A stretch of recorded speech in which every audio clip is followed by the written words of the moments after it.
Welcome to Amtrak Stanford Union Station. Please check in on track. So this morning we're at Denver's Union Station, getting ready to board an Amtrak to Reno. So we chose Reno. We've been to Glenwood Springs, which is just about 6 hours down the line, and we've been there a couple of times for long weekends, and we decided it was time to go a little bit further, and Reno is about 24 hours, and so we thought it's an overnight, it's a good chance to experience an overnight on the train, and we got Amtrak had a sale, and we were able to get a roomette, so we'll be able to sleep a little more comfortably on the overnight. And of course the train is late. It seems like Amtrak, unless you're at the start of the line, it's going to be late, but it gives us a more relaxed morning.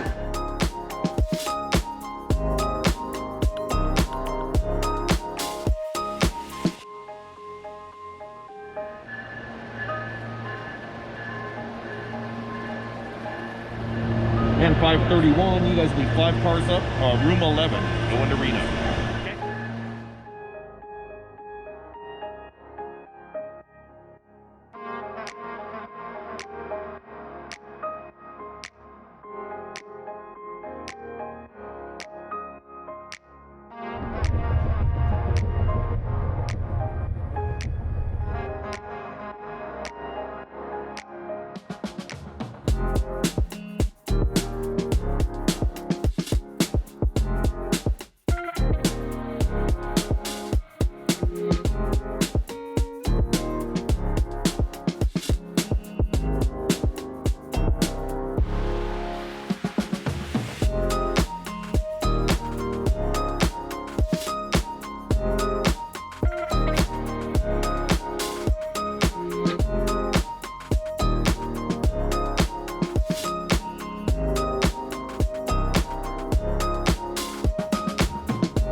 Because this is an overnight trip and because it was something different, we decided to get a roomette, which is a little tiny sleeping, like little tiny private room on the train. There are larger rooms. This is sort of the smallest of the sleeper arrangements. So I thought that we would give you a little tour to show you what we have in our little room. So let's start over here. Actually, let's start with luggage first. So you can fit some things underneath the seat. So we're gonna put this guy under here. There's a luggage rack around the corner where you can leave some things, but if you want to keep things in your room, there's that space. We also have some things stacked over here. And that's pretty much it. And then going around the room, we'll start over here. We have got a coat hook in here. There's another one around the corner. This is actually a little closet, so you can open this guy up. We've got a couple little towels and washcloths, and then there are a couple of hangers where we could actually hang some things, which I think in the winter especially would be really handy.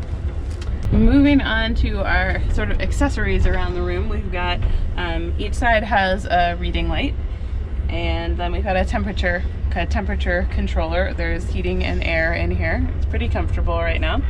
And then we have one plug, which right now we're using to charge all of our devices. Over here, we've got the reading light for this side, a music control, which probably at some point did something, but doesn't appear to do anything anymore, at least not in this room. And then we've got our push to call the attendant, because each guest room has an attendant that can help you out with things. And then there is a ceiling light, which has 2 settings. I think it's got a regular light, and then it's got sort of a blue, you know, dimmer light for at night if you want to have a light on. And then it has off, of course. And last but not least, we have a little mirror. So I realized after we were done that we forgot actually something sort of significant, is that we have a table. If I pull it out.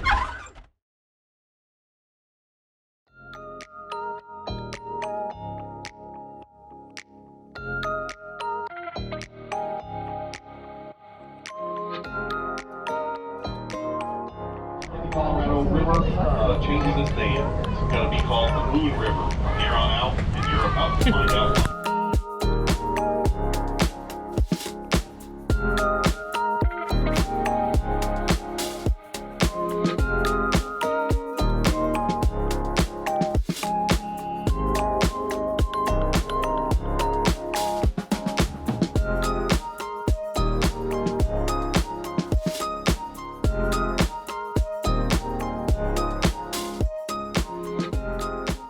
one of the things that we enjoy on the train is usually eating in the dining car, and one of the neat things about having a little roomette is that the meals are actually included. So you get to go to the dining car for your meals 3 times a day. Right now it's a little different though, thanks to COVID, because normally you get seated with just a random person. Like if there's just 2 of you, you'll sit you with 2 other people, which is more social. Like train travel is typically more social than, say, air travel. Yeah. But because of COVID, that's not an option, so we had our own table. And the food is usually it's a little more restaurant-like, and right now it's a little more like pre-prepared, like microwave meal kind of TV food. dinner TV almost. dinner. That's Yeah, what I was like looking for. A tray with a little Peel-off aluminum lid foil kind of thing. top. Yeah, so it wasn't that great, to be honest. So it was nice to have the food included, but yeah, it wasn't great. Yeah, it wasn't as good as it has been. On your trip, you also get 1 adult beverage, and so we were able to have a beer with dinner, which was really nice.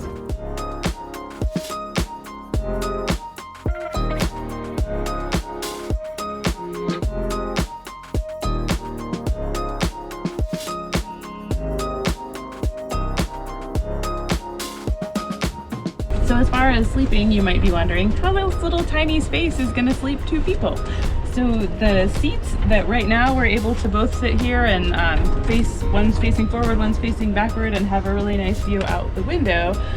Later, this is going to slide down and lie flat, and then this up here is going to come down a few notches to be horizontal, and the second person is going to be up there.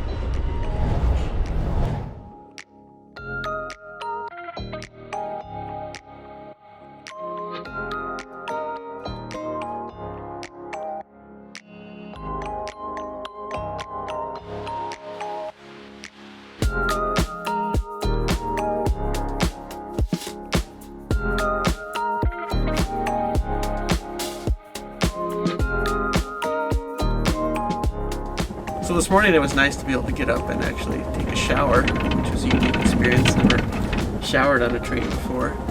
It wasn't too bad. The shower itself is roomy and the water was good. Warm, and the water pressure was good. The biggest challenge was that they sort of used the shower room as a storage space. All the clean towels are in there in plastic, and you just sort of open it up and take one. And then there's like a big overflowing bin of the dirty towels, and then there were a couple, since the time I took a shower last night and the time I took another one this morning, there are like bags of linens in there that are just being sort of stored in there. So you could barely like get the shower door open and get in there. So that was less than ideal, but the shower itself was pretty good. Yeah. And the opportunity to have that on a train, I feel like you can't be too picky. That was pretty nice.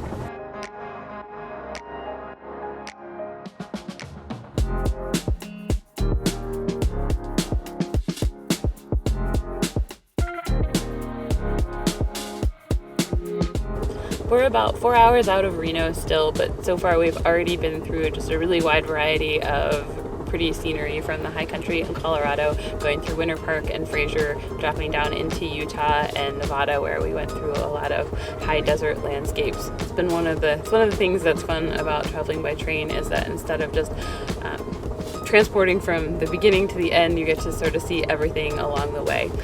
So this has been a really pretty route for that.